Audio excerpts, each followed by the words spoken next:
take a look this morning in Mark's Gospel, chapter 3. That will be our focus of study this morning. We've been spending some time in Genesis, but we've also been in our daily readings going through the Gospels. I, in particular, love the Gospel of Mark. I think as a young pastor, this was the first series of sermons that I did out of Mark's Gospel. It's the Gospel of action. We see Jesus about doing things. It's fairly short. It's considered the oldest account of Jesus' earthly ministry. So a number of reasons why I appreciate it. But this morning we're going to look not just at what it says, but look at the Savior that we love and belong to and what He's about and how we can be about the things that are important as we look into this morning. Personal priorities in pressing times. You might have heard the quote from Stephen Covey in his book, The 7 Habits of Highly Effective People. The main thing is to keep the main thing the main thing.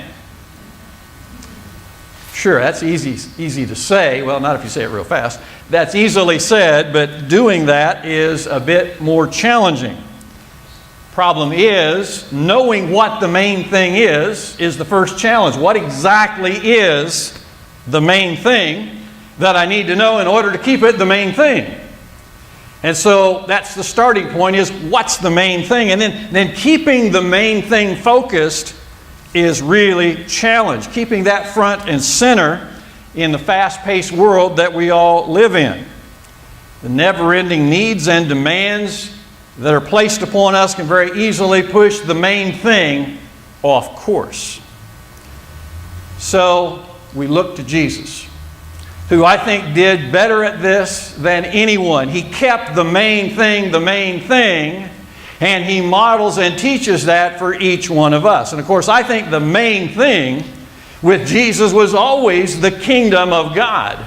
And that was His obsession. That ought to be our obsession. That's my obsession, certainly. But keeping the main thing is so vitally important, and Jesus did so well at that, and He did so well at that with tremendous pressure. Because as we begin to look into Mark's Gospel, chapter 3, a couple verses I want to kind of cherry pick for a moment. Verse 7 talks about the fact that around Him was a great multitude. If you jump down to verse 20, it talks about the fact that He came home and a crowd gathered around Him. It's considered at the very height of Jesus' popularity during His earthly ministry, there may well have been tens of thousands of people in the crowd pressing in around Him. And so such it was during His greatest popularity.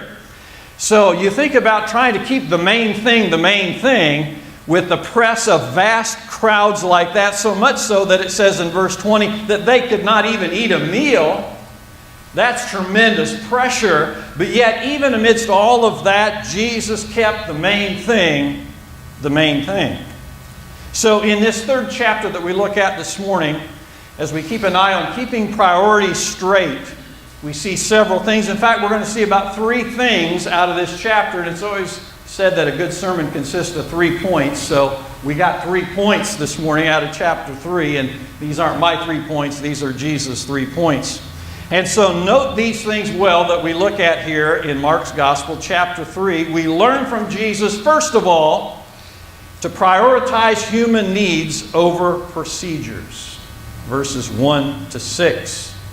It says, Jesus entered again into a synagogue, and a man was there whose hand was withered. They, referring to the religious leaders, were watching him to see if he would heal him on the Sabbath, so that they might accuse him. And he said to the man with the withered hand, "Get up and come forward." And he said to them, again, the religious leaders, "Is it lawful to do good or to do harm on the Sabbath, to save a life or to kill?" But they kept silent. After looking around at them with anger, grieved at their hardness of heart, He said to the man, "Stretch out your hand." And he stretched it out, and his hand was restored. The Pharisees went out and immediately began conspiring with the Herodians against him as to how they might destroy him. Religious ritual sometimes can get in the way of that which matters the most. And there's a certain irony to that. The big deal that Jesus faced throughout his earthly ministry, certainly what he was facing here, was legalism about the Sabbath day. The Sabbath, that was a big deal to the religious leaders. And of course the Sabbath was a command from God, so it's not entirely misguided, but the Sabbath was supposed to be a day of rest. So if it's a day of rest, you don't work. You don't help somebody whose work animal fell in the ditch and needed to be brought out. In fact, it's the Sabbath. You don't do anything. You take it easy. In fact, you don't even do anything to help someone out that has a need. And so the religious leaders believed that and practiced that meticulously, we might say, so that nothing good in the way of work was to be done on the Sabbath. I think about the Sabbath. I think about a neighbor back in Indiana who was not a churchgoer, who eventually, I had the privilege of baptizing, but he lived across the street at one time from a church. And he wasn't much for church and religion and all that, but had a basic understanding about the day of rest. And so he said that the closest thing he had to church involvement was that he didn't mow his yard on Sunday morning when the church met. And so he sort of practiced the Sabbath in his own way at that time. But you know, I think I'm old enough to remember back at a time when it was frowned upon that you did any work on Sunday. And I remember in our household, as I was a child, you know, that we didn't go out in the yard and we didn't do those things that were considered work because the neighbors might not think too good of us. And, you know, people kind of would look down on you if you were doing a lot of real work on Sunday. And back in the day, they had so-called blue laws. And those restricted what happened on Sunday. Like, for example, you couldn't sell alcohol on Sunday. And when we lived in Georgia, it was still that way. I don't know if it is now or not, but you couldn't sell alcohol on Sunday. And of course, stores were closed or they paid a fine if they were open on Sunday. My, how things have changed. But there was that general idea that Sunday was considered to be a day of rest. Again, in Jesus' time, the religious leaders were all about law enforcement of the Sabbath. And so they had clashed with Jesus numerous times about his activities on the Sabbath. In fact, if you look at the end of chapter 2, he had done another no-no kind of a thing on the Sabbath. And the disciples, it says, had gone out and they were going through grain fields and they were picking grain and rubbing it together and eating the grain. And the religious leaders who were all about procedure were looking at that saying they're working, they're harvesting and eating on the Sabbath. You can't do that. And so Jesus is very focused on trying to deal with that issue. Verses 27 and 28 at the end of chapter 2, he said to them, and this was probably more revolutionary than we can begin to imagine today, the Sabbath was made for man and not man for the Sabbath. And this had to be the real kicker. So the Son of Man is Lord even of the Sabbath. Can't imagine how the religious leaders were talking about that. But boy, it really turned things upside down as far as they were concerned. So, that leading into the chapter that we look at here in chapter 3, there is a man in the temple on the Sabbath day that has a paralyzed hand. And we just read those verses about how a trap is set. The religious leaders are going to get him on this particular occasion. And I guess as I read those verses that we just looked at, it is hard for me to get past the irony and the absurdity of the situation. Jesus is in the habit of healing. They've never seen anybody on the scene that did those kinds of things. And you would think the religious leaders in particular, looking for God's Son, the Messiah, to show up, would look at this and say, what an amazing thing. God's doing this work through an individual. We ought to be rejoicing and doing cartwheels over the fact that here's somebody who's healing people.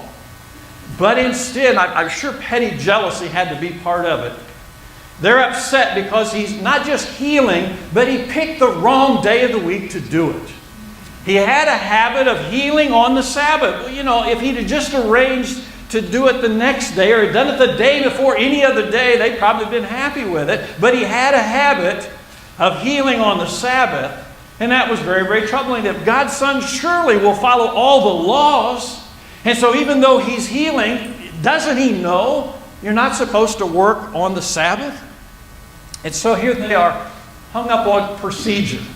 They're hung up about doing things the right way, so much so that they're missing out on God's Son, not even recognizing who this was. John chapter 5, verse 18 summarizes well the controversy that Jesus faced. And really there were a couple of things. John chapter 5, verse 18 says that the Jews were seeking all the more to kill him because he not only was breaking the Sabbath, that's a big deal, that's what's in focus here. He was not only breaking the Sabbath, but was also calling God his own Father, making himself equal with God.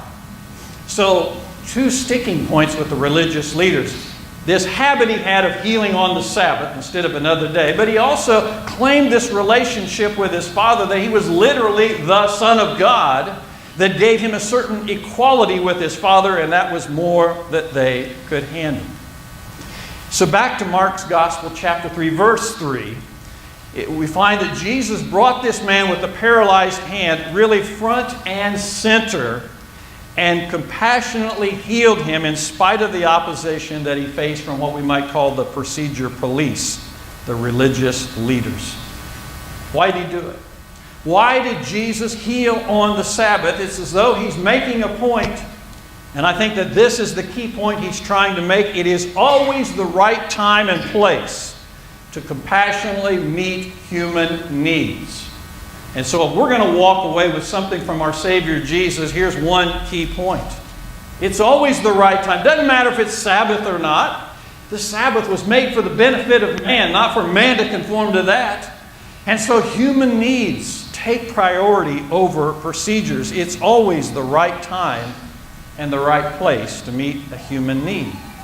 But even saying that, meeting needs can be pretty messy business. If you look down in verses 7 to 10 of this chapter, we find out it's not so easy as far as meeting needs.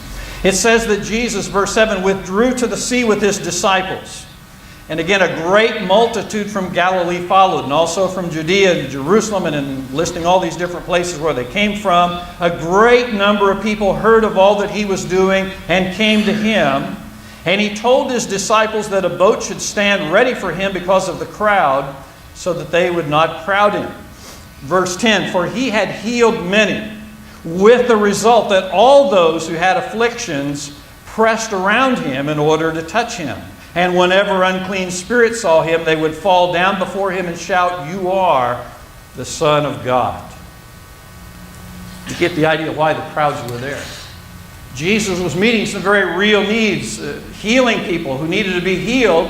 And the result was the more that he healed, the more they came. And it sounds like he's practically overwhelmed by the vast crowds that have needs, and they've never met anybody that could meet needs like that. And so the more he healed, the more they came. And so it became really pretty messy business. There was no end to the needs that were to be met. And we know from personal experience, rarely is it convenient to meet the needs of others. Needs don't have a habit of fitting into a 9 to 5 Monday to Friday schedule, do they? Needs come at odd times. They come at rather inconvenient times. And so if we're all about meeting human needs, it doesn't always fit into our schedule the way that we would like for it to fit in. I was thinking about one of my former pastorates, and we kind of had a regular thing that would happen when we go on vacation. We go on vacation with the family, and we'll always look forward to vacation. You know how vacations just don't last long enough, right? We'd go off to be with family, enjoy some vacation time. Invariably, partway through vacation, one of the elders would call. So-and-so is very, very sick. They're in the hospital. We're not sure if they're going to make it. Could you come back early? And that seemed to happen with somewhat frequency over those years that we pastored. And I'd like to tell you that I just quickly, gladly said, yeah, great, we'll pack up and we'll head back. My response usually was resentment. Wow, we waited all year for vacation and now this, and why couldn't they have gotten sick at another time? Well, obviously that could not be the case. But nevertheless, it was important to go back and meet those needs, and we would do so, but it was not always easy to do that. And I'm thinking about human needs and how They're represented by every person in this room here. This maybe is a little bit radical, but I want to throw it out this morning. Sometimes I think when the need is greatest, we might want to unplug from the ritual of what we do. Not that this ritual is bad of singing songs and doing what we do on Sunday morning, but sometimes I think this is the case. If the need is so great, and that need is so much in focus that it's hard for you to think about singing songs of praise and doing the things that we do in worship, sometimes I think the best thing that could happen is to get off with one or more individuals in a conversation that can lead to some healing and help and some prayer that can be helpful. Now, having said that, I suppose next Sunday, if half of us are out talking and praying instead of in worship, well, maybe that went too far, but perhaps you get the point. That the meeting of needs is so very, very important. That whatever the procedure, it's important for the needs to be met. And I think that's a lesson that we learn from Jesus here. Let's move on. There's a second thing that we learn from Jesus about making the main thing the main thing. And that is prioritize long-term training over short-term popularity. Verses 13 to 15. It says concerning Jesus that he went up on the mountain, and he summoned those whom he himself wanted. And they came to him, and he appointed 12, so that they would be with him, and that he could send them out to preach, and to have authority to cast out the demons. The timing of what Jesus did is very significant. This is the height of his popularity. Tens of thousands of people are crowding in around him. And one might think that the thing to do at that point is to capitalize on the crowds and see if we can't get more people to come and to become even that much more popular. At the very height of his popularity, Jesus addresses his attention to training 12 men. We might add, these were unlikely people that he chose to train. But Jesus knew that there was great value, not in having crowds of people come to him and seeking to be healed. He knew the thing that mattered the most was to invest himself in 12 men who would carry the work on long after he had ascended to his Father. And I want you to notice that there were 3 priorities that he had for those 12 men. Number 1, that they would be with him. Number 2, that he could send them out to preach. And number 3, that they would have authority to cast out demons. Out of those 3 main things, there's one main thing that I think really stands out, that is timeless for them, that is timeless for every one of us, and that is the priority of being with him, to be with Jesus. I think that goes to the top of the list. Being with Jesus matters more than anything else, right? Just being with him, being in his presence, getting to know him. Not just to know about him, but to get to know him. That was the main thing that he wanted for those 12 men. They're going to live with him day in and day out. This is not to go to school for a few hours and take a class. This is live with him, literally to be with him throughout all of his activities. I want to submit to you that's the highest of priorities for us. Everything else hinges on that. We've got to be with him. We got to get to know him personally. That sets the stage for those other priorities, because after they were to be with him, then he would send them out to preach. Sometimes we might get it the other way around. I want to go out and do a good thing for Jesus. Well, the good thing is spend time with him first. Get to know him. Let him speak to your heart and your mind. And when that's been working well, then we're in a position to go out and to teach and to preach and to witness and to do the service that he has for us. And along with that, he gave them authority to cast out demons, and that covers a lot of that. Could be a whole topic in itself. But spiritual authority. And again, when we have been with Jesus, we then are in a position to go out and share the gospel. When we go out and share the gospel, we also have authority over the demonic realm, because the gospel makes a huge difference in people's lives and in the world. And so those are all some key priorities for us as well. We need to do that. And then we also need to do that with others as we take it seriously ourselves. That we invest ourselves in the lives of others. That's what I think the Great Commission is all about. Go out and make disciples. To make disciples is to invest your life in someone else.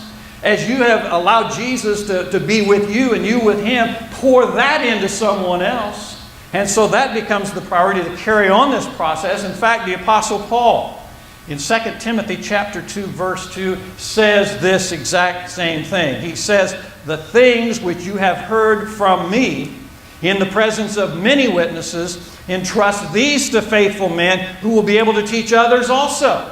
And so there is this process. Learn from Jesus, learn Him, and learn the things that are important, and then go out and train others with that so that they'll train others, and so keep the process going. Again, we call that disciple making. I was thinking about something very personal along those lines that happened this past week. A very faithful pastor in our denomination died. And a tribute was posted by an individual, and I read it as I was working on the message for this morning. And the writer spoke about the friendship that developed between this deceased pastor and his wife and the writer's parents. And the writer, he went on to say, was eventually baptized, largely due to the impact of this faithful pastor and his wife. He was baptized, he went to Bible college, and he went into pastoral ministry. He made this point. He said, "If my ministry years have made a difference for anyone, it is really an extension of Gordon Landry's ministry." But he went on to say it doesn't stop there. "My brother and my 2 sisters have followed my parents' pattern in congregational work. My 4 children are all involved in the Lord's work. They have ministries going on to people around the world." Those thoughts were posted by Pastor Wally Winter, who I have a connection with because he was my pastor when I was a teenager, who baptized me and had an impact on my being involved in pastoral ministry to this day. And so I guess as I think about that, my life and my ministry is an extension of that pastor, Gordon Landry, who died this past week. And so the effect that goes on and on and on. When we put a priority on relationships, when we put a priority on discipling, whether informally or formally, whatever the case, the impact goes on and on, kind of like that pebble dropped in the pond. The ripples just keep going out. And so it really is something to think about in terms of disciple making and Jesus' priority to take those 12 men while he was immensely popular, to pour his life into them and the impact that would come on down. In fact, we're part of the legacy in this room. We are disciples because they were disciples who did all those things that Jesus made as a priority for them. That leads us into one third point here, which I think is such an important one. We learn this from Jesus about prioritizing family according to a new definition. Look with me in verses 20 and 21 here in Mark's Gospel, chapter 3. It says that he came home and the crowds gathered again to such an extent that they could not even eat a meal. And when his own people heard of this, his own people as his own family, when they heard this, they went out to take custody of him, for they were saying, "He has lost his senses." Verses 31 to 35 then. His mother and his brothers arrived, and standing outside they sent word to him and called him. A crowd was sitting around him, and they said to him, "Behold, your mother and your brothers are outside looking for you." Answering them, he said, "Who are my mother and my brothers?" Looking about at those who were sitting around him, he said, "Behold my mother and my brothers. For whoever does the will of God, he is my brother and sister and mother." His biological family, at the height of his popularity, thought he was nuts. All these people pressing in around him. He can't even have a meal. And so they came to take charge of him. Isn't that interesting? They came to take charge of him because they thought that he was really totally messed up. And so they thought that he was out of his senses. Read that, you think probably more than one of us in this room have had family members who've said similar things to us. He or she has lost his or her senses.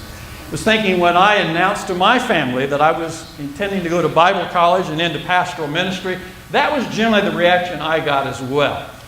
I still remember telling my parents, and my mother in particular, who was very supportive of taking her kids to Sunday school and church.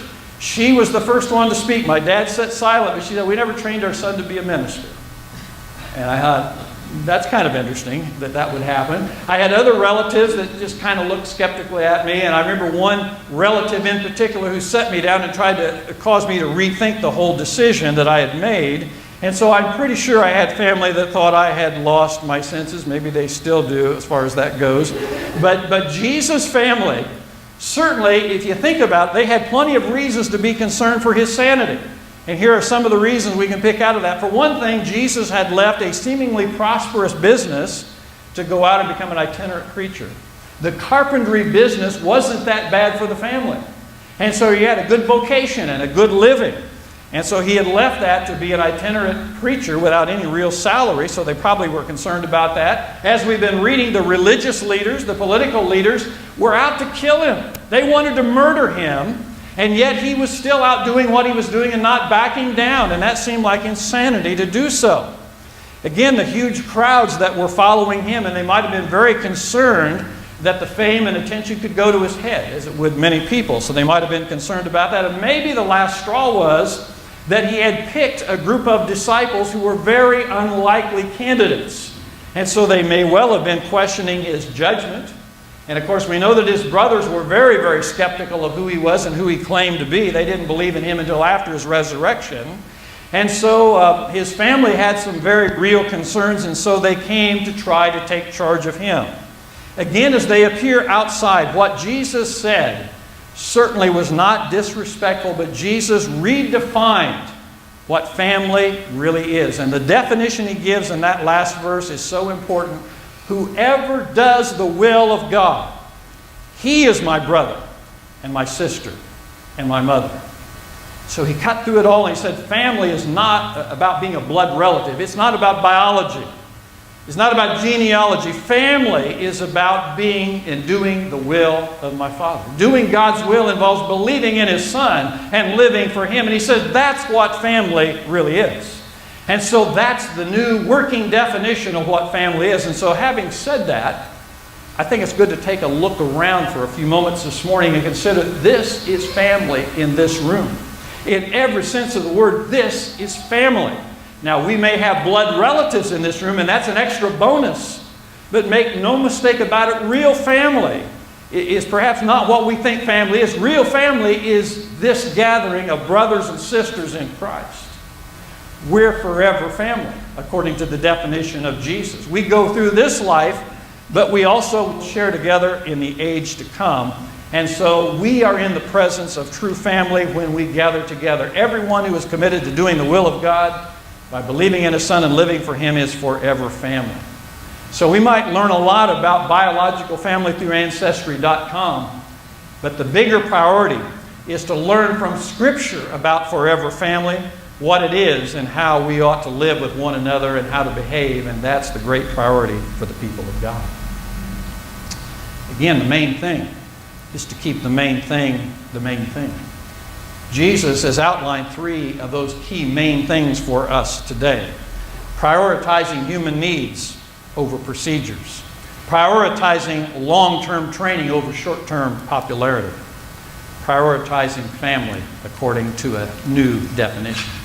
And I think there's a lot of wisdom in taking these things to heart and in practicing them as we learn from Jesus, our Savior.